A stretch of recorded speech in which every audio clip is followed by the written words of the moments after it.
Hello, and welcome back to Goalie Interference. It's episode 15. That's a lot. Mike McKenna and his jazz hands are back. What is up? Can't hear me? We need Ken. What did I do? Is it broken? Well, you're not broken anymore, brother. You're back. I see. There we go. I don't know what happened there. Let's just say that this is Goalie Interference, and you are Mike McKenna of the Daily Faceoff, and it is time to talk about the Golden Knights. And the big story, of course, is Mark Stone's back is screwed up again. Not good. I really wanted to talk about Keegan Kolesar, how good he was a couple of games. But okay, we'll talk about Mark. I don't think that we might get to that. Maybe. I don't know. However, I will tell you that this is bad, that this is not good. It does not seem that it was an actual play. We've continued to look. It doesn't seem like it was anything of that sort. I guess my first question for you, just as simple as can be, how long can they survive without having Mark Stone? Well, look at how they've fared without him. Look, even in the Florida game, how when Mark left, it was okay. And now I don't want to sit here and say that it's been all terrible without him because, man, they really – for the most part, the Golden Knights pushed a pretty good amount against Edmonton. They made some dumb mistakes. 2 out of 3 periods, 2.5, I thought were pretty good. But this guy is just the heart of the team, man. Like they don't have, well, we dig way back in the archives, but they don't have like Flower to draw upon any longer. Stone's not in the lineup. Where are those same core guys that you used to really be able to rely on? You're basically down to Riley Smith and Petro as your leaders. And that's pretty thin. And it's not just the talking element. It's the act on the ice, man. And if you're looking for consistency, I think Stone's been consistent this year. Oh, for sure. To a T, he's the guy that you knew what you were going to get. And with him out, it just becomes even more reliant on Jack Eichel. And the team was doing okay without Jack when he wasn't in the lineup. Can you trust Jack Eichel to lead your team to success? And history does not suggest that, just based on his tenure in Buffalo, which is Buffalo. Okay. But I'll tell you what, man, I've seen one player come in and change entire dynamics of rooms and locker rooms and ice and teams before, and that just hasn't been him yet. And that's hard truth. It's hard truth. And when you see him go out and absolutely lay an egg against Edmonton just to stop working entirely, like flat foot right off the bat. If you've been in the league for 7 or 8 years, isn't that who you are? How often does that change? Can you throw that to an injury? Do you think it's possible he's still dealing with a nagging injury? I mean, without me even knowing what it is, I don't care to speculate. And honestly, if you're out there with a half shield on, I don't care. It looks like he's normal again. Yep. So no excuses for it. And I know it sounds like I'm heaping everything on Jack, but you know what? When you're missing your best player in Stone and really your emotional part of it, who's going to fill that airspace? That hasn't been found. So, and it's like you have gotten fairly consistent play out of Pietrangelo. You have gotten fairly consistent play out of most of the bottom 6. There's an argument to be made that the Misfits could step up as well. I think there's 2 goals between Smith and Marchessault since like the middle of December. So that's a bit of a problem. Carlson's been a little bit better, but we'll see how that goes. Considering how hot Smith was to start the year, Right. And that kind of calmed down, which isn't horribly surprising. Amadio, that run is over. He's now a 4th liner playing with Roenbier and Fraze. I think you're probably right in that it does come down to Jack Eichel. Like it is going to come down to, is he going to be able to draw or drag a line by himself? We think we can get good enough play out of the Misfits. I think your 4th line, any collection of that, even without Carrier, and we don't know how long that's going to be, I think that they're going to be able to still play the style of game that they were going to play. You're probably going to get the same out of your defense. It's all going to be kind of similar. It's just, can Eichel lift it? And like the Dallas game, I know you're picking more on the Edmonton game. I'm going to pick more on the Dallas game. Yes, he did get 2 shots in that game, which is 2 more than he got in the Edmonton game. but like that was the first one without Mark Stone. That's usually when we see that elevation immediately to say like, okay, I'm going to be the guy, I'm going to step forward. And that just was not there. And it just brings up the deja vu of all the games down the stretch last season where he just did not take games over like you need him to, being who he's supposed to be. Yeah, and I think if you have got Shea Theodore in the lineup, maybe it looks a little different. Maybe. And then again, it's a maybe. You find this out, Ken, and it's one of those things that you notice even if you play just beer league hockey, that if you don't have D that can get the puck up, it's really hard. Yeah. And the D core to me is, I think they've done a pretty serviceable job considering who's been out. I really do. Oh yeah, when you consider the injuries, for sure. But you don't have the elite puck mover like a Shea Theodore to mix with a Pietrangelo. All those top teams have two guys that can really sling the thing. And Martinez isn't that any longer. God love Brady McNabb, but that's not his deal. So who's going to fill it in? Maramanov's hurt. You can't go to him. Right. And that seems like a broken foot, by the way. Yeah. So I think that's been a tough spot. And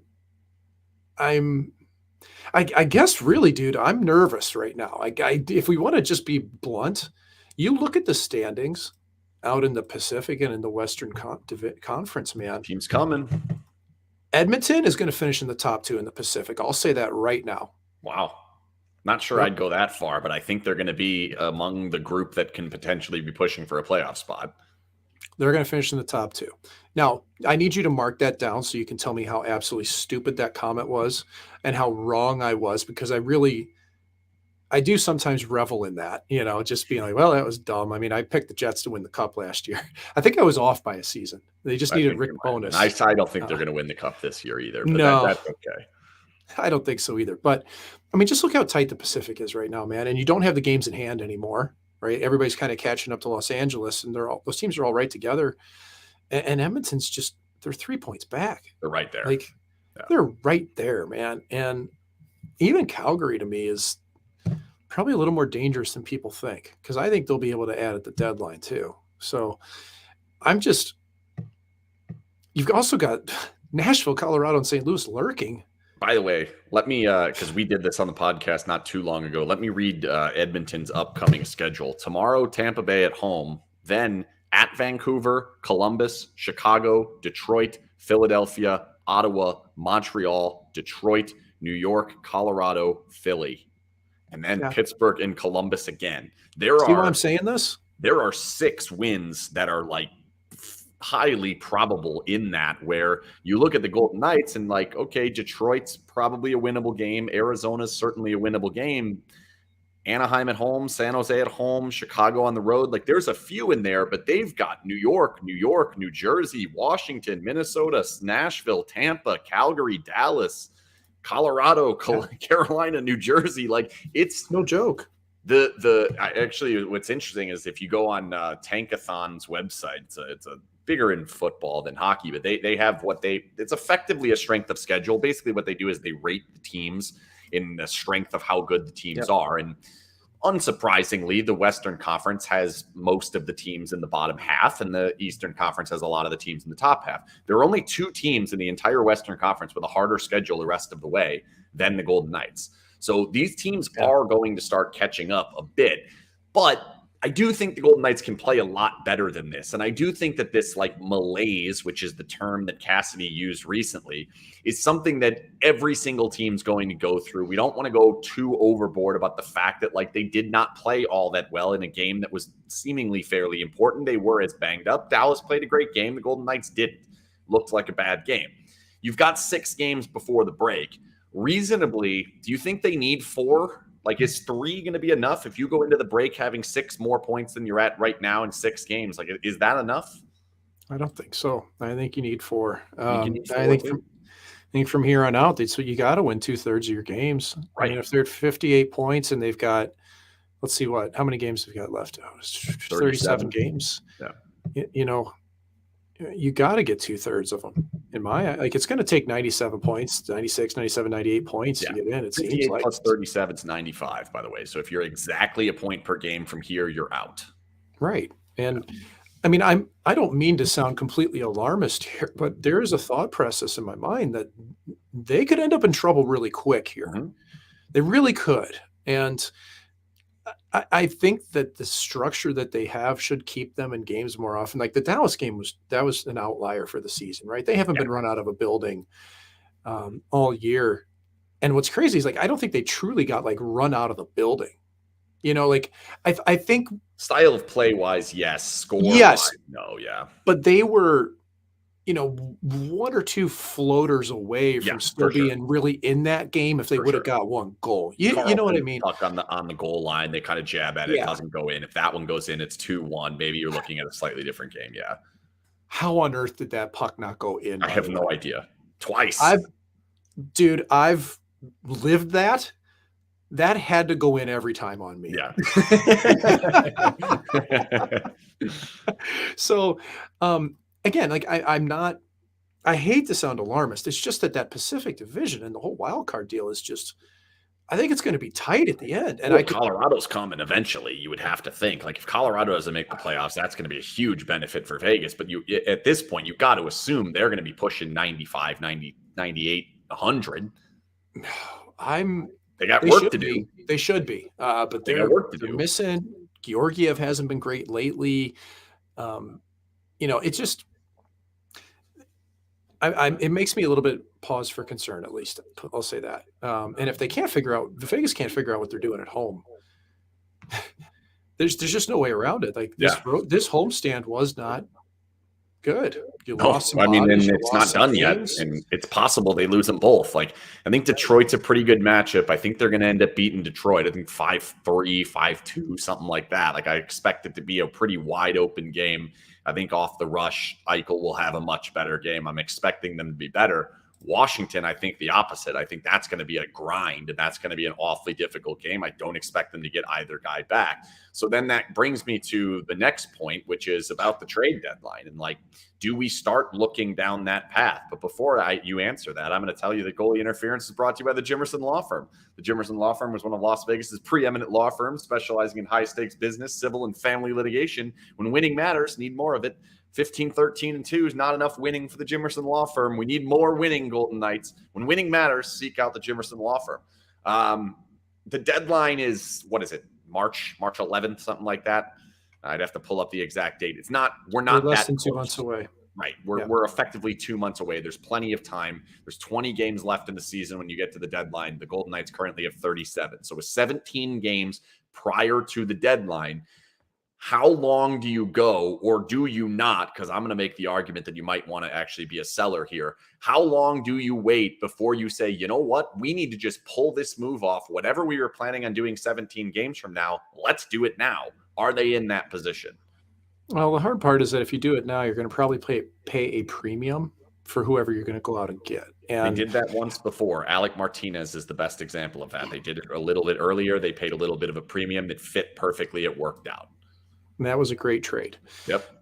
I don't foresee them making an early play because I do think that the team's going to have to stick around for a little bit, and they're really not in the position to go big this year, in my eyes.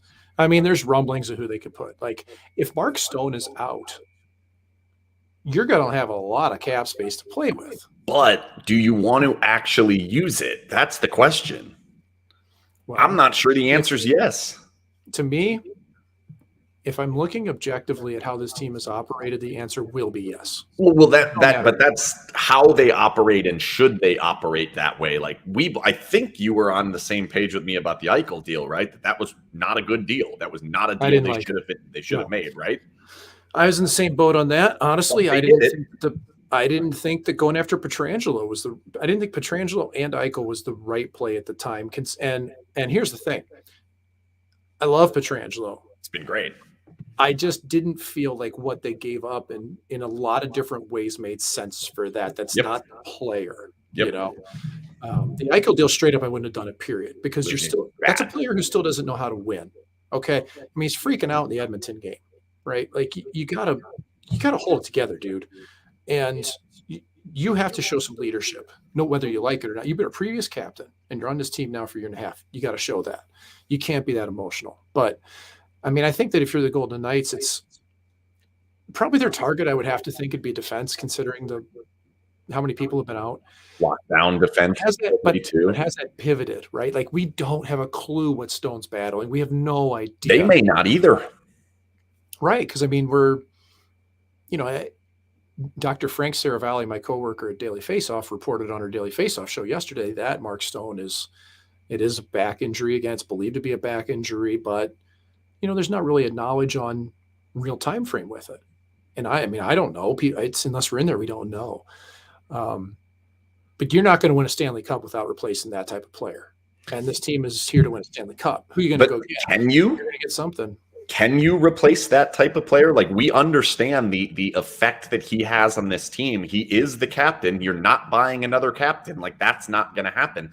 Is there even a piece for the available pieces? Like, even if I open it up to they can have anyone, is there a piece that's going to immediately fit in 20 games, 37 if you do it tomorrow, that's going to have the same impact, that's going to push this team from where you and I didn't believe they were a Stanley Cup contender before Mark Stone was hurt? Yeah, I still don't. But so can you fit that player in to then make it better than what you had with Mark Stone? That seems unrealistic to me. Oh, well, no, you can't make it better. That's not going to happen. But you can try to get your team to the point where you at least think, man, we like how Bruce gets this team to play. We believe that we're going to get some bodies back. We believe that we did have a better lineup to start. Look at the start of the season. We believe we can replicate that. They have to have hope. If you're a manager of a team, why would you not have hope and believe that you can make it better?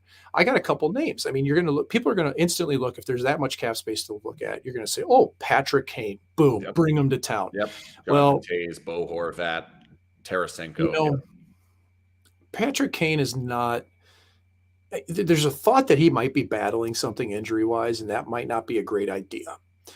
And if that's the case, I did that. Oh my God. If they brought in a guy who can't play all the games, oh my goodness. Yeah. And frankly, I can't imagine having Eichel and Tarasenko on the same team and thinking it's going to work.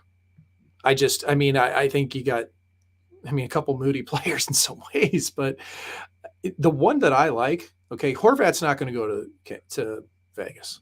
Cross that off your list. That guy's going to be a center somewhere. He's going to go to like Carolina or Colorado or somebody else. You need to start looking towards Timo Meier in San Jose. That's your poor man's Kane. That's a guy who, but he may require an extension, and that's a problem, right? So cost. Would they be? But I mean, cost. When's it mattered? I mean, it's a $10 million qualifying offer, so that if you do nothing, you're either letting it be a rental for the Golden Knights. That's what I mean. It could be a rental. But again, I'll ask the same question. I don't mind the Timo Meier idea if you can put an extension in place and you can start building around a new core of players, saying, I think Timo Meier is going to fit on a team with Jack Eichel, on a team with Alex Pietrangelo for the next 2 years. It probably requires shaving something off now to do it, like getting rid of a misfit, getting rid of a Theodore, getting rid of a McNabb, whoever. I wouldn't go that route, but whoever it happens to be, I don't mind starting to mold and saying, okay, we're going to retool instead of rebuild. But if you're playing the Timo Meier is Mark Stone, and now we're a better team, and now all of a sudden we went from a team that was a borderline maybe cup contender if fully healthy, which is unrealistic anyway, but if fully healthy, we're a borderline contender, to now we're definitely going to give up assets for a 1-year rental. That just doesn't make any sense to me. I'm not talking about sense. When has sense been that's what I mean. I think that if I had to make a guess, if the Golden Knights have the cap space to go for a big dog at the line as a pure rental, and they're in the mix, I think they'll do it this year. That's what I think. Because I don't think they were in that before. And this is if Stone is going to be unavailable. So it's going to take a while to shake out, if you ask me. Because you're going to, and there's no rush. There really isn't a huge rush, other than the fact that if you Here's go through these 6 games and we hit the deadline and they go 1-5, say they go 1-4-1 in the next 6 games, and all of a sudden you're looking at what would that be? 36 games of point per game, actually under point per game. Okay, now you can start to maybe move that timeline up if you know Mark Stone's going to be out. But then I'll zoom it back out and play the 10,000 foot view of what should Foley be doing here? Like, what's the right move from ownership, which is in many ways the same way the fans need to view it. Like, you as a fan, you can't just throw all the eggs in the basket and say, I'm willing to go all in today if it's going to mean 10 years of crap, if we're pretty sure that they're not going to get there this year. Like, Foley should be viewing it the same way. Like, if you're the owner of this team, you know what they've done in their past. You know what they're going to do if you say nothing or continue status quo. Are you pulling the reins back and saying, whoa, hang on here, we got to be smart? No, I've never thought that was even a thought process. So, I mean, I'm just going to shoot that down. I just don't think it's going to happen. Fair. I think it's. I don't. You're not wrong. I mean, I just think it's. There's so much. There's a lot of hubris in the. I mean, look at the boards during the games. It's an infomercial, right? Like, it's just Foley everything. Like, he's going to go for it, dude. He is as aggressive as it gets, and this is typical of coming from the financial world, where you can get a leg up and go for it. But I think, I'm throwing Meyer out there because to me that's a solution for a scoring winger, but it's not Stone because Stone's so complete. But you can't trade for Patrice Bergeron, right? That's a unicorn property. That's why a guy who's typically been less than a point a game is worth $9.5 million because he's everything. Yep. Now, where I do think if we circle back a little bit here to kind of jump in the market, the area that I think could do that would be if they had a D that they really wanted to go grab, because I don't think there's many available this year that are really that attractive. And I mean, if it's Gavrikov out of Columbus, I mean, Joel Edmondson's right-handed and he's in Montreal. Like, I mean, are we really talking about Joel Edmondson as a difference maker? You're hearing his name come up with like a half dozen teams. Right. And we're talking, when it's a half dozen teams, you're talking 2nd round pick at the least. David Savard got 2 firsts. So, right. I mean, you're really looking at a market where there's not much out there. They're not going to bring in John Klingberg. He's not, in my eyes, the guy that's going to fit that role. No. So I think that's the only way I could see it. I don't think they're willing to pay that premium in advance for that type of player.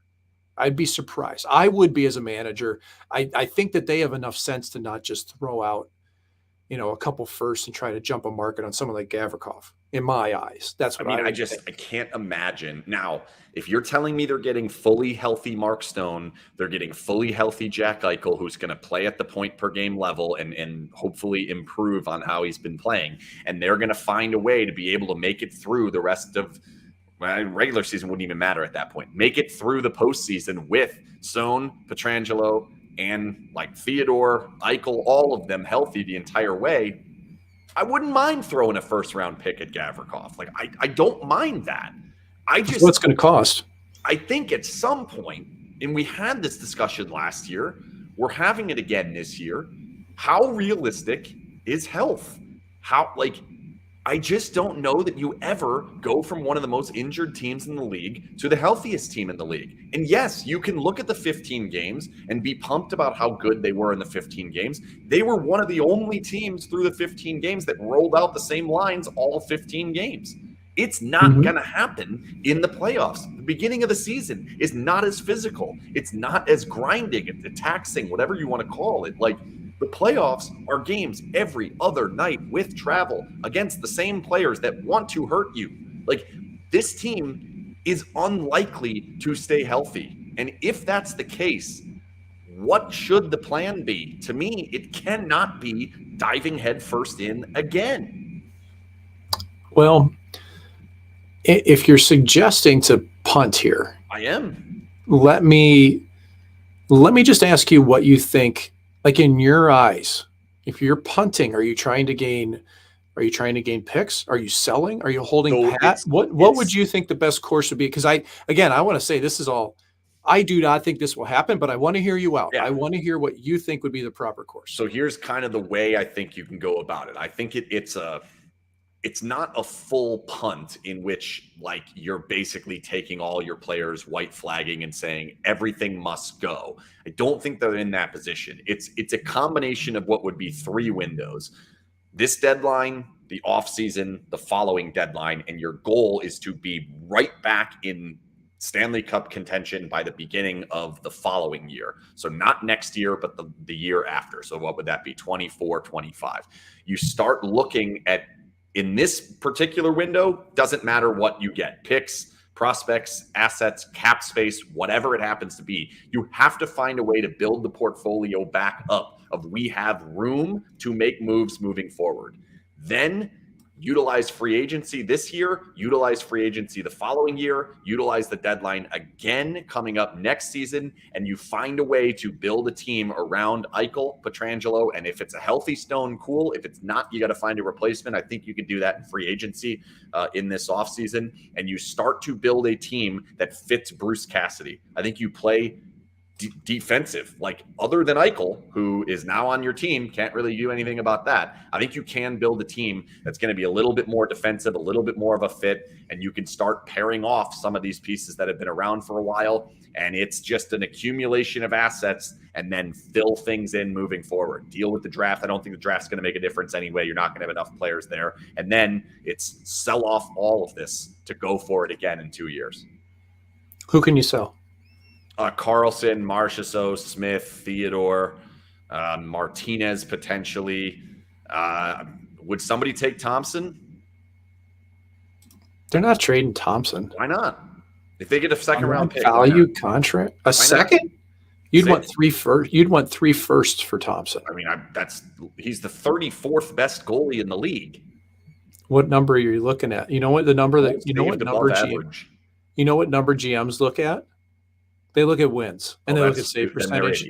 Then they're idiots. Well, when it comes to goaltenders, yes, they are exactly. Look at the Vezina voting. And I'm not suggesting that's I think. Let me just say this real quick.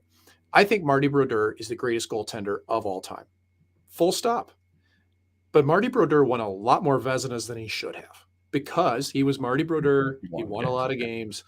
They don't have a clue with goaltending. You're not going to give up Thompson. Now, of the people that you mentioned, people that you can really get assets for if you're actually selling, I mean, the term you're not – I'm not sure any of those that you'd really want to get rid of. I mean, would you – Martinez is the one I think that you look at and you'd like to see that contract go away if you're the Golden Knights. I think I couldn't have predicted how this season's gone for him at all. Okay. You couldn't? No, I did. He's been consistent, and well, congrats, good job. He eats a lot of pucks. Maybe I shouldn't be surprised, but it's just you don't trade like your core assets like that to just get picks back, right? It's typically on expiring contracts for rentals. That's when you're going to get the most value for those things. So, I mean, I think about the Blues when they traded Paul Stastny years ago to Winnipeg when they were like right on the bubble of making playoffs. They didn't end up making it, but Doug Armstrong, the GM there, got a first-round draft pick in return. Right. And that was huge for them. I can't remember who they drafted, but I think they drafted like Robert Thomas or Jordan Kyrou or somebody, but I don't see anybody I think that's really going to be expendable to the reason what you're suggesting. I mean, is Chandler Stevenson somebody they could move on from and get a return on? Maybe that's a type of player. I don't know, but okay.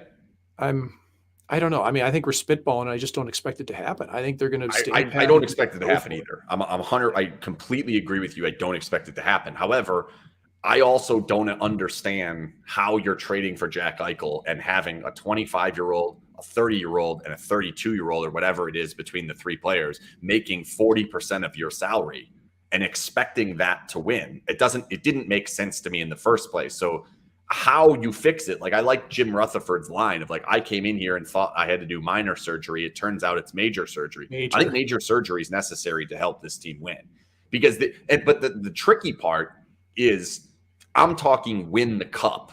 This team will win games. Healthy, this team will win games. They are one of the better teams in the Western Conference. They are in the top 12 in the NHL. Like it's hard to rip that down, but if you want to actually win the Stanley Cup, you cannot sit here for your 3rd consecutive season midway through the season and say, it's unbelievable we keep having these injuries. Can't do it.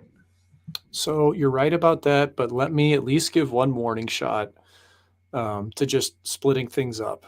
And that is the Washington Capitals and how long they had to grind with more or less that same core before they eventually won. Vegas Golden Knights fan know that very well. That's one piece that I think is worth looking at. But they also they didn't have their money tied up in a couple big, I mean, obviously Ovi was getting paid in Backstrom, but not to the same extent that this is happening with Vegas. I mean, to me, this is kind of like for the years, the Rangers would just go out and buy whatever. And it just never worked because they couldn't find the right chemistry. They kept giving draft picks away. Like this is kind of like the second incarnation of the New York Rangers. And then finally they tore it down and rebuilt, and what's funny is the owners got impatient and they canned them all. They canned Jeff Gorton, who was the GM. Right. And he was the guy that really got everything in motion. Well, now they're in not that bad of a spot, not that long ago. How long ago was that letter? 2018, 2019? I can't remember if I was still playing or not, but it couldn't have been more than 5 years ago. And for those who don't know what I'm talking about, the New York Rangers actually sent out a letter to their fans and via their PR that said, we're giving up on this season effectively. Yep. We're trying to focus on the future. And last year, Eastern Conference Final. This year, legitimate shot again. We'll see. Where are they right now? I don't follow the East as closely when it comes to the standings. Rangers have been hot. They're sitting third in the Metro right now. All right, so yeah, they're a playoff team probably. Oh God, yeah. They're in good shape to make the playoffs. They got a shot to make another run. They've got a number of young players that can potentially make an impact. Like they're going to be going to buy the same defenseman the Vegas Golden Knights are. Like they had the second overall pick, and he's not or first overall pick with Lafreniere, right? And it's not happening. They had Capo Caco, who was second overall. They had Lafreniere, who was first overall. Right. I guess my point is the Golden Knights don't need to completely start over, to completely go from what the Sharks are going through, what the Kings went through for some of that time. Like you don't need to be horrific for multiple years. Chicago's the better example. But the longer you keep trying to push towards this, the more you are starting to become the Chicago's and San Jose's, Ottawa's, where you force your way in and you just do not have a way out by the time it's over. And we're headed that way. What if Alex Petrangelo's not good at some point, which is not that crazy to think about? He's been terrific. He's been every bit of his $8.8 million, and we're still in the position we're in here, right? The nervousness that comes along with that is that these long-term deals are going to be old at the end of the deals. And yeah, you do see it with Chicago. And it's funny because the Golden Knights are obviously a new team, a young team, but that's only in the sense of the existence of the franchise. Right. It's a pretty old team. It's a veteran team. Yeah. The players itself, or at least the impact players, are old. They're old. And that's where, I mean, listen, the forward group, I mean, geez, the average age is 28 at least. Yep. How many entry-level contracts are really on this team? To me, it's Cotter. Cotter is the guy who's on this entry-level contract anymore, right? And you know what? Like Cotter, to me, I still thought he probably needed more time in the American League. But I think the intangible that he does bring when he really wants to play is necessary for this team. Like just watching him go win a battle behind a goal line and get to the front of the net like he did, there's no doubt in my mind he brings this team some juice that he is really on the ELC need. By the way, he and Korzak are the only two currently on the roster. And Korzak, man, God, I just have to get this off my chest. I absolutely hated how he played both those rush chances that went in the net against Edmonton. You got Draisaitl, who's he's the second best player in the world for me. And he's on a 2-on-1 with Darnell Nurse, and Draisaitl's on his off wing. He's gaining angle as he drives the net. I described this in an episode of Nightlife that you could have watched on AT&T Sportsnet when I was on the ice diagramming, and it was about Alex Tuch and him shooting. And Korzak just blows off to the right, and goalie's got the shooter, because that's the old school way, was always goalie's got the shooter, goalie's got the shooter. Well, it didn't work very well. because you gave Draisaitl every part of the net, and then he did the same thing with Kostin. What I don't know, Ken, and I need to be fair to Caden Korczak, because everybody I've ever talked to says this kid is for real an NHL player and going to be, and I think he's done an admirable job. I don't know if that's what they're telling him to do. If that's what they're telling him to do, that sucks. That's not good enough. Yeah. That's an old goalie talking that's never been a coach. But you're giving the other team away that. I don't. And if you want to, looking at trade how rush Vegas chances with defends Edmonton, 2-on-1s, right? They don't fully just back off. They are definitely your old school take away the pass. The old school is not even the right term there. If you overcommit and end up with that pass, like now you're completely buried. But they definitely are. They want to be stick length within the shooter. They want the gap there. They don't really love diving all that much. Like, I don't think that they're telling Caden Korczak, if you get a 2-on-1 where Draisaitl has the puck, just leave him alone. Like, that doesn't make any sense. Like, nobody's going to tell him that. No. Well, you'd be surprised, Ken. They do say that. This is the lie. The goalie as the shooter. It's the dumbest thing in the world, but it's the old school way, and it's what we've always done for some people. So, in any case, you can't trade hot man chances, and you better have a disciplined third guy high on that club. Because if you want to just screw around with Edmonton, see you later. Like, the start of that game killed me, man. It did. Like, so watching Matthias Janmark go right down Broadway. Yeah. Brutal. Brutal. Two guys caught way too far outside, sleeping in the neutral zone. Absolute disaster to open that game. It was all Eichel. Eichel was literally standing still in the neutral zone. It wasn't even the D there. You got to have some pressure and some help from your forwards in the neutral, or you're going to get nailed like that. And woof. They're a little wide. They're a little wide for me. Like, their gaps are a little bit off and wide. But you have to think, like, there's no way this pass is getting all the way through there. And then when it happens, like, oh shit, I'm a little bit off here. Not because whatever. Let's move off of that. Let's go to something that Cassidy said today.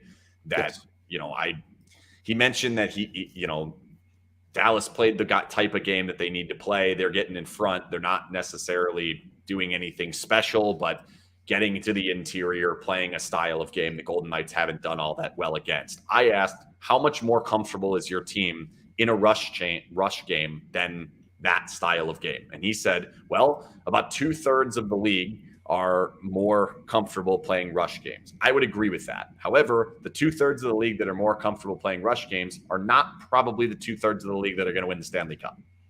Like, I think it's the 1/3 that's more likely to win, or at least a team that can play that way, not as uncomfortable as the Golden Knights have been. Colorado is a great example. They were uncomfortable playing that game for years and years and years. And last year they decided, you know what, we're going to have to figure this out. They did it. They got it done. They won the Stanley Cup. He said, and his point was, we're missing Mark Stone. We're missing Will Carrier. We're missing Brett Howden. Those are three guys that go to the front of the goal. Those are three guys that play on the inside. And then beyond that, we're missing guys that are delivering the pucks to those players from the blue line. We're missing Shea Theodore, who gets a lot of pucks through. We're missing Zach Whitecloud, who gets a lot of pucks through. Martinez wasn't there for a good portion of that last game. Do you think they have enough personnel fully healthy to play that style of game, or is he making an excuse? I don't think he's making an excuse. I just think it's a little bit much to ask this team to just be a muck it up, grinded interior club when your strength has been some of these players on the rush. Like Chandler Stevenson might be the on and off the blade king, but he's a rush player, man. Like, you want that puck on his blade. And 100%. I mean, the Misfits, they're the best on the rush too, if you ask me. No question. So how they got where they got to. I think for the Golden Knights, to me, it's really a balance of the two. I think you'd love to have the top line that can do everything. That's what everybody wants. You want a top line that can do whatever. But you're going to have to mix and match, right? Like the Wah line, if Wah is centering Carrier and Kolesar, if that comes back, hopefully. Probably will. I mean, by the way, Carrier's goal against Florida was the greasiest one I've ever seen in my life. It was amazing. But they're your inside players, and they'll be there. Is that third line going to do it, though? Whoever the third line is, no chance. Nope. It's not. So I think really what Cassidy's saying is it's just they at least need a strong element of that to the game. in my eyes to be successful. And right now it hasn't. That doesn't mean they can't play on the rush, but this is not the same way under Pete. Pete, man, he pushed the rush. Let's go. Let's go. And Cassidy's not quite that same way, So is that the right fit? Can they play the way Cassidy wants to play and kind of back off the rush, understanding that as the season goes on, rush chances diminish more and more and more. And then the playoffs, they go down the drain almost completely. Well, you could say that to the Tampa Bay Lightning, and Braden Point would disagree with you, but he's a pretty special player when it comes to rush chances. So, but I also feel like the Tampa Bay Lightning went as far as they did by playing in zone offense, by having a good power play, by making it happen without the rush, and then to utilizing the rush later in the games when they needed it. They were dangerous in the offensive zone the 2 years they won. Golden Knights have not been that. No, they're not. I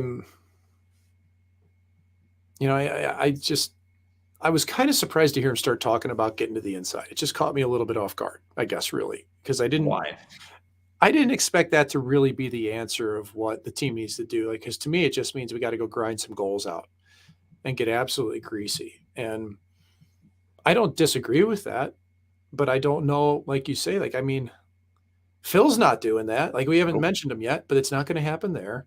Amadio, he's a shooter. Yep. Even, Howden, I like his effort, but we haven't seen him all season. Why are we even when he did play, he's net drive, but then he gets out of there. He's not one that usually stands there. And he's not a great finisher. No, he's not doing that. He's not shoveling pucks in from in front. Right. So, you're basically hoping that Paul Cotter can will some people into doing this deeper in the lineup. And I don't think you're going to see it himself consistently, right? He can do it. We know he can do it, but the consistency issue has been there. You're not going to see it, though, from Eichel's line. It's just not the case. It's not how it works. So Eichel, Stevenson, Stone, Carlson, Marchessault, Kessel, Amadio. But I think Cassidy knows that is, like you say, you are right about this. It is what it's going to take. Even with the team being good on the rush, if they are good on the rush, it will take being good inside. So this is one of those scenarios where a coach is really trying to push his players to buy in here. And if you could get, Eichel or Carlson to just go to the front and muck it up, I guess is what we're looking for. Will you? No, but you got to try. No, right. You got a message, right? You got to message. And that's where, I think this is a spot where you look at the coaching change, and it is going to be a little bit of at their detriment here. There are good things that are going to come from the Bruce Cassidy coaching change, and I understand it that okay, DeBoer, they needed a new voice. The things DeBoer tried to impart didn't work. A lot of the power play wasn't working, but it took Gerard Gallant a while to realize, we're not going to be able to play that way. It took Pete DeBoer a while to say, I don't think we're going to be able to play that way. 2 huge conference championship losses. He realized it. He decided we're going to change our neutral zone, and we're going to play a neutral zone that generates rush chances. We're going to get the puck out of the defensive zone to generate rush chances. We're going to do everything in our power to generate rush chances. Now you have a new coach that doesn't fully know that it's not going to be there. And to me, the team has not changed over enough. And in many ways, maybe Eichel even makes it worse, because I don't think he's going in there, where you're definitely not getting it now. So to rely on that is unrealistic unless you change what you're going to do, which is bringing in different players, which I think they can do. Yeah, any team can. Geez, if they want to swing a big trade, they can do it. If you want to look at, it probably ought to be looking at trade targets here. You know what I mean? I just don't see it. If you're going to play that style of game, you're going to have to start shifting the way that the makeup of the roster is. And it's not to say you can't ever have rush goals. I think we get overboard on that. And the Golden Knights are probably going to win tomorrow based solely on the rush. Watch it happen. This is what Detroit does. If they play Seattle in a playoff series, they're probably going to beat them because Seattle can't stop giving them rush chances. That's what's going to happen. You can win a lot of games playing that way. But this middle zone where it's like we want that, but we also know that we have to improve in a big way on the interior. I just don't think you're ever going to get to a point where you're going to raise the level of the players to a point where you're going to be one of the best teams in the league. I just don't think they're going to get that. So I'd like to see a different direction that's heading towards we have an idea of what we're going to be. I still don't think they know what the best style of play that the Golden Knights are going to be playing to win. At the start of the year, I think they did, but it's all out the window with the injuries. It really is. You know, you can play that was it at the level. beginning of the year? What's that? What was the style at the beginning of the year that was working? Well, I mean, we know it was defense first, but I think in terms of offense, it really was, we're going to protect the middle. And when we get chances to go the other way, we're going to take them. We will Rush drive, chances, right? We'll take the rush. And once we get into the zone, we'll work from there. But what's also happened, well, here's the thing. What's also happening is this happens throughout the course of the year. Dallas was absolutely prepared for Vegas beyond an imaginable. And Pete and Steve Spott were just like licking their chops for this game. Here's how to do it. Here's what we need to do. I've seen all these playoff losses. This is how you beat them. You guys have done it. Regardless of what the systems are, you know the players, you know how to prepare for it. And it's funny because the Vegas guys they were joking about it before the game. Said, well, I guess we know their system for Dallas. It didn't matter because Dallas executed and Vegas did not execute. And Vegas got, frankly, outskilled, outmanned. Yep. Like Dallas is missing Robe Hintz. Robe Hintz, if you put him on the Golden Knights, he's a top 3 player on the Golden Knights. Easily. I like Robe Hintz. He was out of the lineup and didn't phase that club. Nope. So that's a good barometer for me of what the good teams, like you're talking about this strength of schedule. Man, there's not many teams that are coached shitty anymore. Like there's a few. You got Bosch coming in with Laviolette. He'll have it ready. Okay. Yep. I mean, Arizona's Arizona. Torney's going to have them going.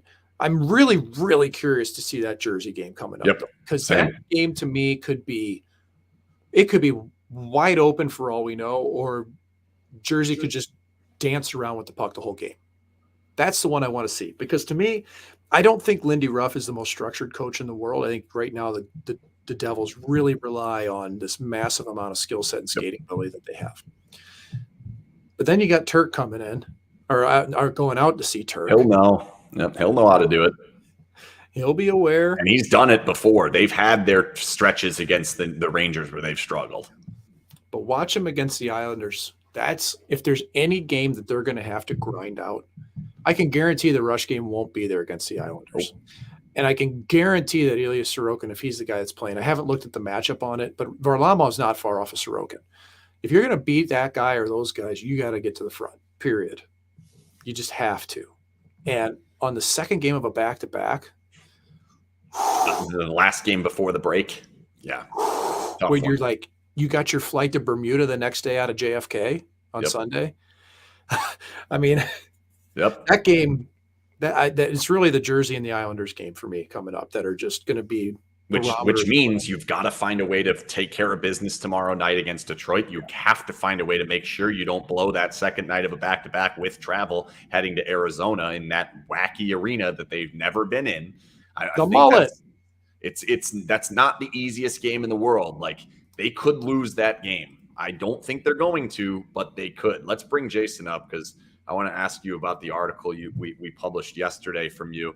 Scoring in the Pacific. Teams in the Pacific score goals. They don't necessarily defend. It's not the best defensive division in the league, but they score goals. And teams that score goals have given the Golden Knights troubles. That's probably one of the reasons they've struggled as much.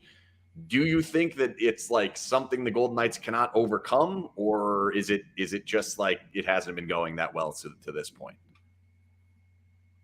Unmute. Don't worry, folks. Jason's headed in here. And we're going to give him his time. Don't you worry. We'll just keep talking. Don't hear you. This is when you do a mic check before you hop on here. We actually did do that, and we still don't hear you. You answer the question, Mike. Let's go again. Say it again. So the Pacific Division scores a lot. Like one of the highest scoring divisions in the league. Most of these teams are over 3 goals per game. All of this, like they've made things happen. Do you think that the high scoring Pacific is a huge reason why the Golden Knights are struggling in the division? Yeah, because they can't score like these teams. Simple answer. Okay, no Jason there. The only team in the Pacific that can't score like the rest of them is Calgary. And what's funny about Calgary is that team is better defensively than people realize. They haven't allowed a lot of goals, but people just love to shit on Jacob Markstrom right now because he's got a below 90% save percentage. And he has absolutely allowed some befuddling goals this year. He has at bad times. But he's been better than people realize. Jason, we can see your lips moving, but nothing coming at us here. Yeah, it says your mic is not connected. Is it muted? Check try reloading or something. I don't know. I get that. Yeah, no, blinking is bad. Again. Blinking is bad. So good. There we go. Well, that didn't help. Well, it says your mic is. It says can't unmute your guest. Their mic is not connected, which means it's not even plugged into your computer. I don't know what to tell you there. There it is. Hey! Yay!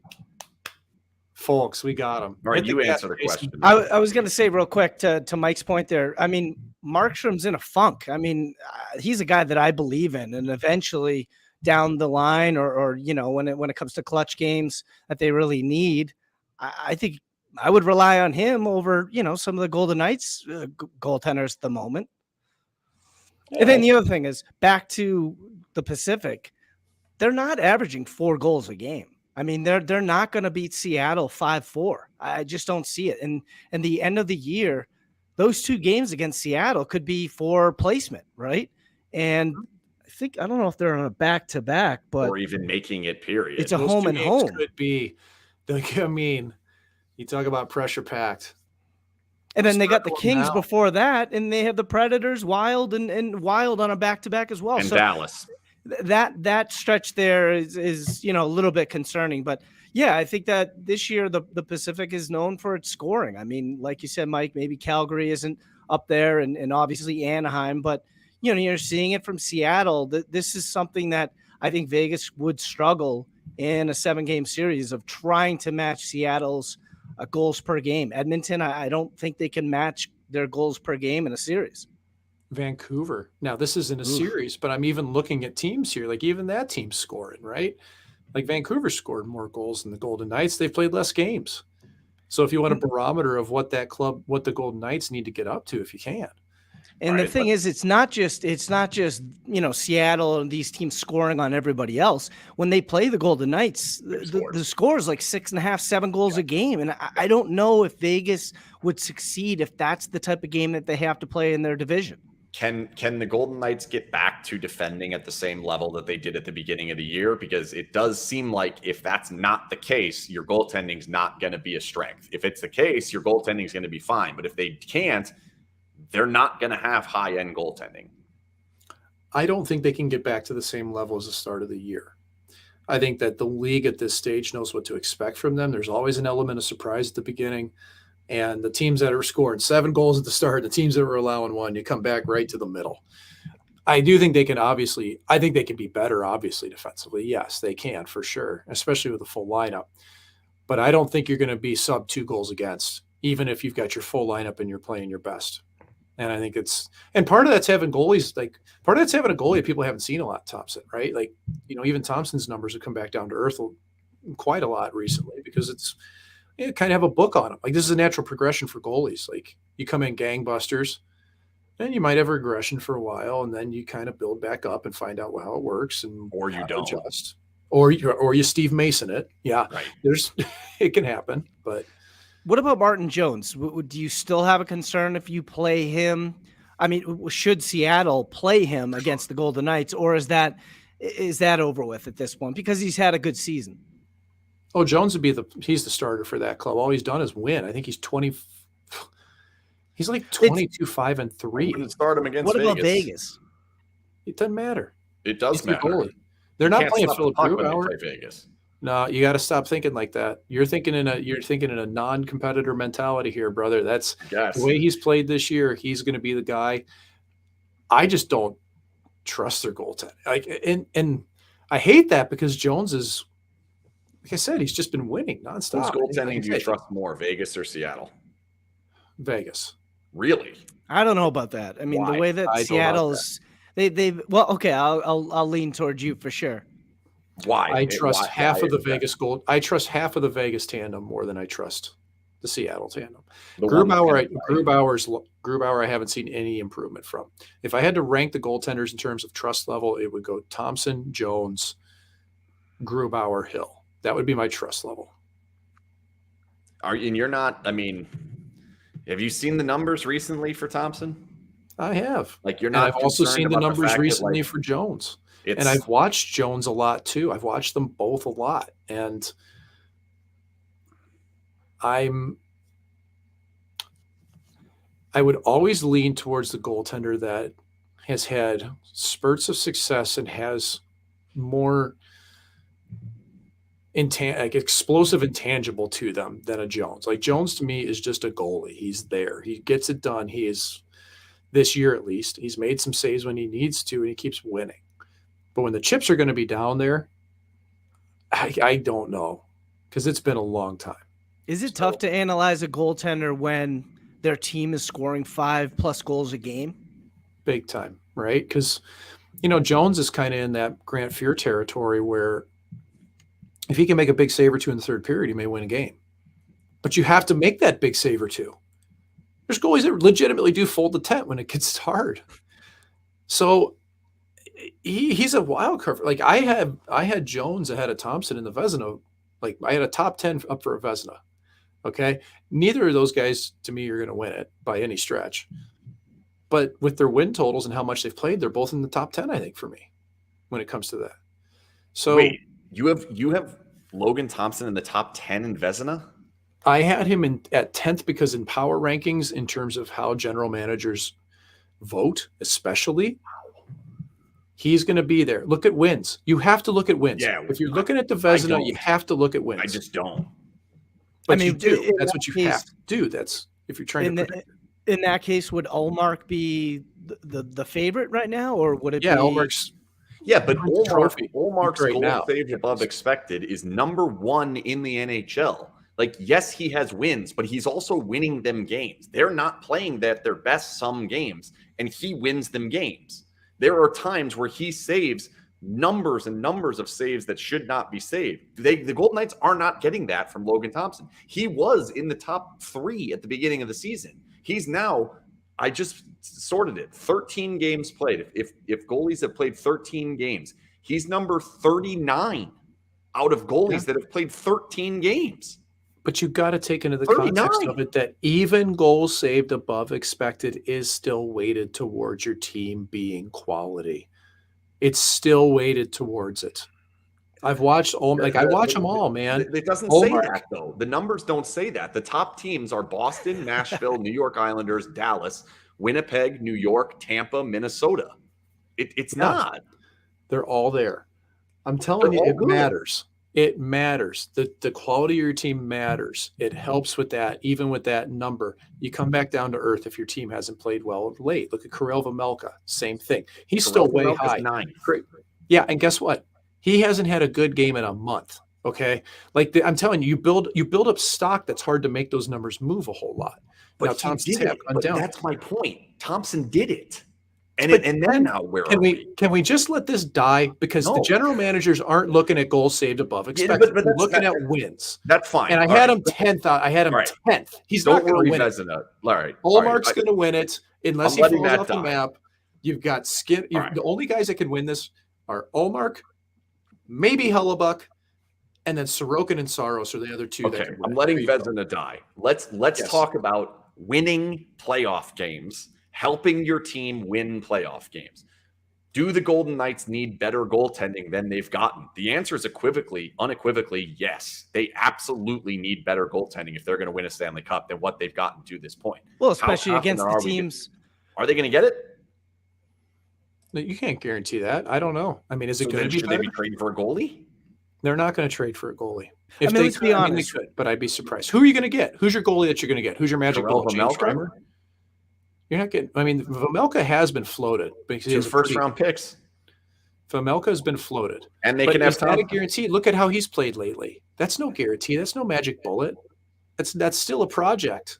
Is Talbot? I know you're gonna laugh at me, but is Talbot out there? I mean, I know his name's kind of been floating around. Talbot, I think, would be the one that you could play as a number one, but even he's not been great. He's been very good in playoffs. Talbot has previously, even though, and that's why he was so cheesed when they went with Flower over him in Minnesota, because he won like 18 straight games. He has a .921 save percentage in playoffs, and they still put Flower in, which I actually thought it was. I thought that was wrong too. I thought it was on Talbot's net, but didn't Dean Evason, didn't he pull Talbot in that 7-game series against the Golden Knights, either for 1 game or 2 games? For some reason, I feel like he put Talbot in for Game 7. Here you go, and they lost. It was Flower the whole way. Now you mentioned I'm sorry, the one against the Golden Knights without Flower, the one when the Golden Knights played them. Yeah. So that's right. Yeah, I remember that. Whose name did you float just a bit ago that I forgot? Varlamov. He's not going to be moved. Now, our own Frank Cervalli at Daily Faceoff said that this would be a great player to move, all the cap space, get a big player, scorer, everything. I can tell you, he's not getting moved. What happened to our boy Pyotr Kochek? I can't pronounce his name. Kochekov. Well, you actually came closer. If you go by the NHL media site, it's Kochekov. Kachkov, but the media kept calling him Kochetkov, so I think he's become Kochetkov. What happened to him? Well, he got sent to the American League 2 days ago because Freddie Anderson came back to health and has played a couple quality games. They have Freddie Anderson and Antti Ranta in Carolina. So Kochetkov's going back to play hockey in the American League, which I'd like to see him in Carolina myself. But so that means Anderson's available? Contract. I don't think either of those guys. I mean, Ranta would be the one I would think, but the health concerns are real in Carolina, and that's a team that's trying to win a Stanley Cup, so they're not getting rid of any of those 3. All right, let me zoom back out again, because this conversation, naturally, when we talk about goalies. You really want Freddie Anderson as your guy? No, Sorry. No, I was just asking if he's out there. I'm just let's ask this question. We talked about how do you shift this team? How do you make this team much better, especially if Mark Stone's injured and you have the ability to go buy $9.5 million worth of goaltending? Is this team way better if they have a top 5 goalie in the NHL? I would think any team, right? I think if you plugged Igor Shesterkin onto this team, oh yeah, he'd be covering up a lot. Yep. Do they still score? I still think that it's going to come down to offense in the playoffs. I mean, of course, goaltenders, you need quality play from them as well, but I think it's going to come down to offense. And if you're going to add something, wouldn't that be the first direction you're looking at? Mm-hmm. Yeah, they're not looking to goal. I mean, it was D. No doubt about it. They were looking for a D for a while. But yeah, it just changes the whole dynamic when you're missing a big enough player. If he does it, end up on long-term IR. We just don't, who's to say? We have no idea. Even right? if he doesn't, reasonably say he is to come back. Are you really banking your season on him making it through 25 playoff games? I don't know if you have a choice. You may not have a choice. I can't imagine feeling comfortable that he'd be there the whole time. And I hate that. What is your favorite goalie stat, by the way? I never asked this. Well, I really think you can take something from all of them. I think goal saved above expected might be the closest you can find. Yeah. Because it generally, to me, I agree with those advanced stats very often that they represent a whole picture. But there's some really good goalies that are down in the 30s for me too. So you kind of got to look at it everything. Like Binnington has absolutely stolen some games for St. Louis, and he's way down low. Terrible in that stat. Yeah. I do think just traditional save percentage matters. I even think you know what I really like to do, to be honest with you? I like to compare a goaltender with his goalie partner. I think that's your best way. Well, guess what? I just did that last night, and I texted the pictures to Jason. Let me pull up some numbers for you here. If we go for the last 13 games Is that long enough? Is that a big enough sample? Here comes the gotcha where you're going to tell me that Hill is better than Thompson. And it's not close, Mike. Yeah. Hill was really good against Florida. 5-7-1 with an 899 for Thompson, 7-3-1 with a 902. And then the last 7, 2-4-1, Thompson 906. Hill 5-2-0, 909. Toss out strength of schedule though here too. You got to look who they're playing against. Okay, I'll agree with you there. You guys know that I have stylistic problems with Hill that makes me not trust him. You guys know that. But I can absolutely say when a guy has played a quality game, and he did that against Florida, and I think he's recovered very well from having – I mean, he had like 2 tough outings right around holidays, right? Like really tough where we thought, wow, LB's coming, right? Yep. Like we thought Brossoit is coming. And Hill responded. And you know what? Maybe we should give the team credit for giving him that chance, guys. I'm still asking the question, why isn't LB coming? I'm slightly perplexed as to why he didn't get a chance at that time. No matter, even if we're saying that Hill, good for him, I can't figure that out. I need to take a look if Hutchinson's been playing down there in Henderson. Mike, are these Sean Burke moves, without Cassidy's decision, or is it just, a team combined? Hey, let's do this, let's do that. Or is he the biggest voice out there? I don't know their dynamic. My belief would be that Cassidy very much runs things, but also takes into account his goalie coaching staff, is my guess. In Boston, he had Bob Asenza, who was pretty close with the goalies there, and I think played a role. But it's different than Pete. Pete had full control. Right. Pete's the reason why. His name escapes me. The goalie coach, Dave Pryor. I mean, that was Pryor. Yeah. Simple as that. It was Dave Pryor had control over who was going to play and win, and then Pete came in, and that was the end of that. Do you want to touch anything on the goalie situation that they're dealing with? With Vegas? With Leonard?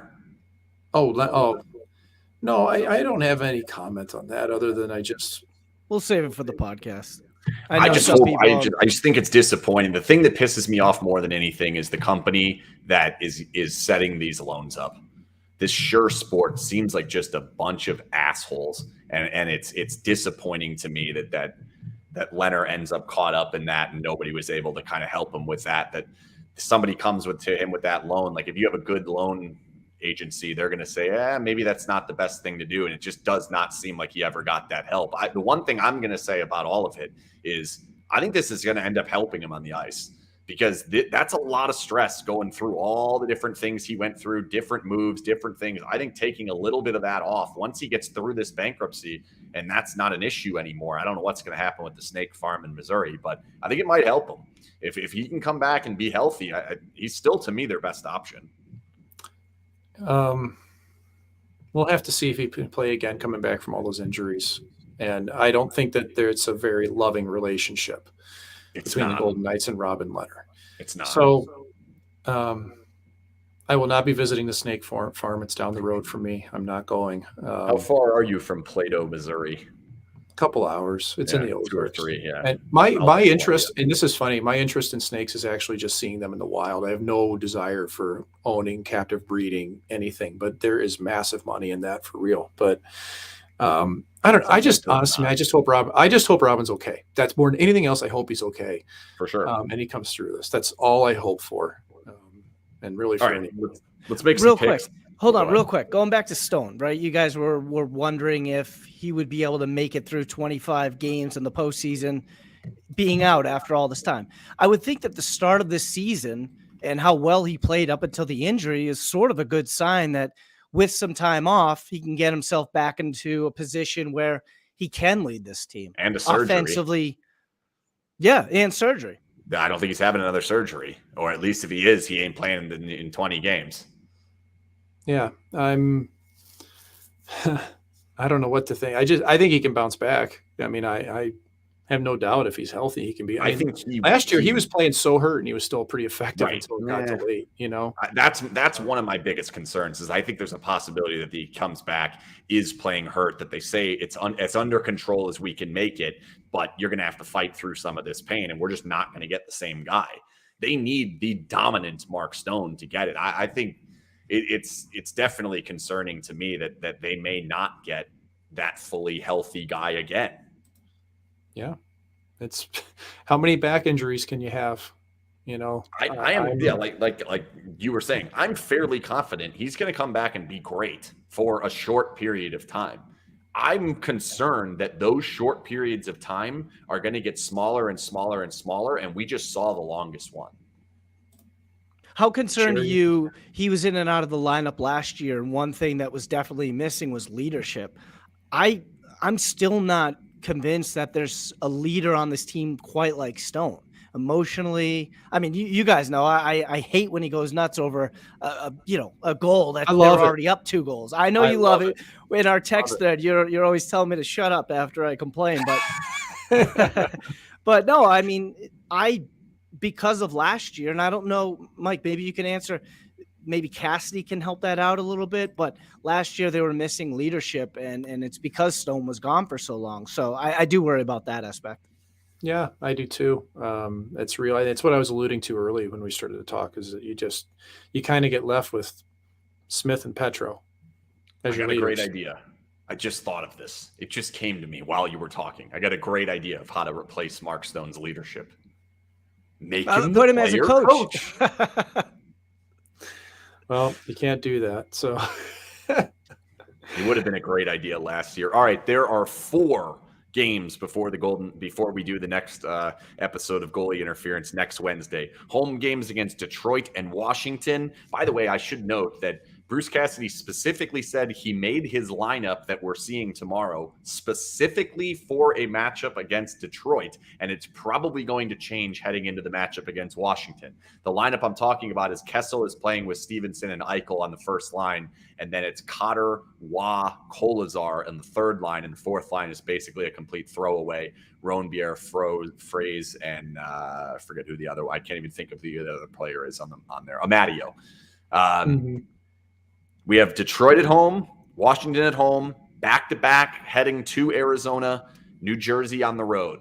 What do you got in the 4 games? Give me a record. Don't give me all 4 wins. Just give me a record.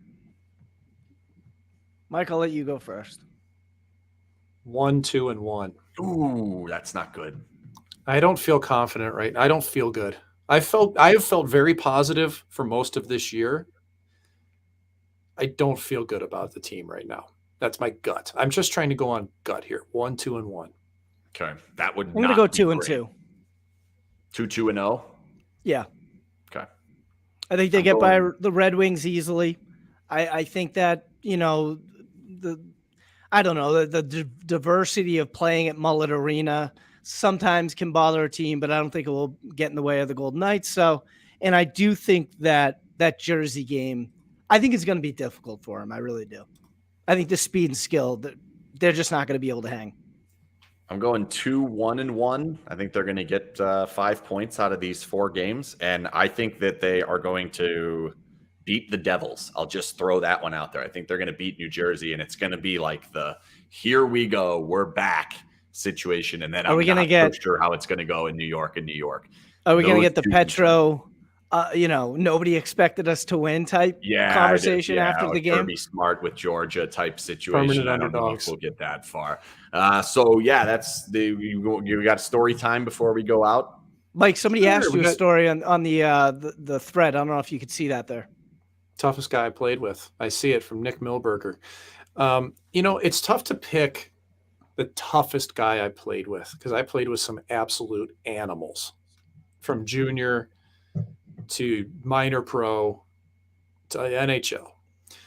But I will tell you a story about one of the toughest guys I ever played with. I'm not going to mention his name.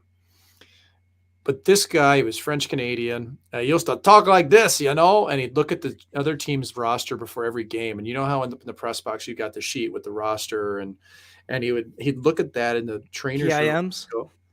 He'd look at it and he'd go, he'd kind of be pointing at the list, like looking up and down to see anybody that was tough and the Pims. And he's like, ha, and it take her tonight. I didn't think so. Every game, right? And he'd take her tonight. That's what anybody want to fight me. Well, he'd go out and yeah, he would fight. And he wasn't actually a very good fighter. He was just crazy and nothing stopped him. And he was strong as could be. And I remember walking in the weight room one day and this guy's got a plate on each side to do bench press. And okay, he's obviously just warming up because that's 135 pounds. This guy's an animal. He's probably repping at, minimum 225 just to rep. And I'm lucky to do 135 as is. And so he picks this thing up off the bar and he starts doing tricep pushes with this thing, like tricep extensions, 135 pound tricep extensions. I'm like, holy shit. So that opened my eyes. And then we go to the bar with this guy after games and he loved to dance, French Canadian, no surprise. And he'd get out and he'd start wheeling around on the dance floor. And he was just notorious for, and by the way, he had like the fully spiked hair and everything. Good dancer? Like he's French Canadian. He could cut a rug. Okay, so like, right. this is like this is the early like 2010s, late 2009s. Bleach tips. And he may have been probably a little late for that, but he gets out there, he starts wheeling around. He was just notorious for wearing t-shirts, V-neck t-shirts that were like real small. Okay. So like we're talking, this guy was jacked and thick and the shirts were probably mediums, maybe larges. Okay. So they're like tight on him and, tight jeans, tight shirt. He's on the dance floor and some girl comes up to him and she looks at him and she's like kind of giving him a hard time a little bit. And she goes, "Your shirt's too small." And he looks at her and he goes, "Yeah." He goes, "You're are too small." Talking about her phenomenal. Talking about her tracts of land, if you're a Monty Python fan. Okay. Talking about her appendages, I guess. I'm trying to be nice here. But yeah, "You are too small." Well, the boyfriend hears it and comes over. Oh boy. And the guy didn't even get a word out before. Knocked him out cold. Blood everywhere. Just clobbered this guy. Right in the middle of the dance floor. Knocked this guy out. Bloody nose everywhere. What's the fallout for that? Like, what happens after that? Everyone just goes home. They let him walk out the building. Wow. The guy was a dickhead. He got knocked out, and I saw two people get knocked out that same season. One of them was at the New Year's party, and some drunk idiot came into the area that we had roped off, and at the time, the captain of our team had his arm in a sling and he was hurt, right? And he very politely went up to this guy, this just drunk idiot who was like firing on the wives and girlfriends. And he says to him, he goes, "Hey, it's New Year's. We're all having fun. I get it. But we did buy this space just for us. It's just for our team. If you don't mind, let's go. I'll go buy you a drink. Let's go." Right. Like most professional way to ask for this. Captain. And the guy goes, "Fuck you," and pushes him. Oh, well, Jesus. That went over like a fart in church because this guy had 5 guys on him swinging for the fences. And then like he's getting the absolute shit kicked out of him. Like kicked. Literally he's getting kicked and punched. And this guy gets up doing the Homer Simpson with his arms going in circles.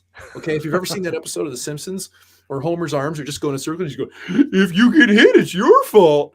And he gets up and everybody kind of gets off of him.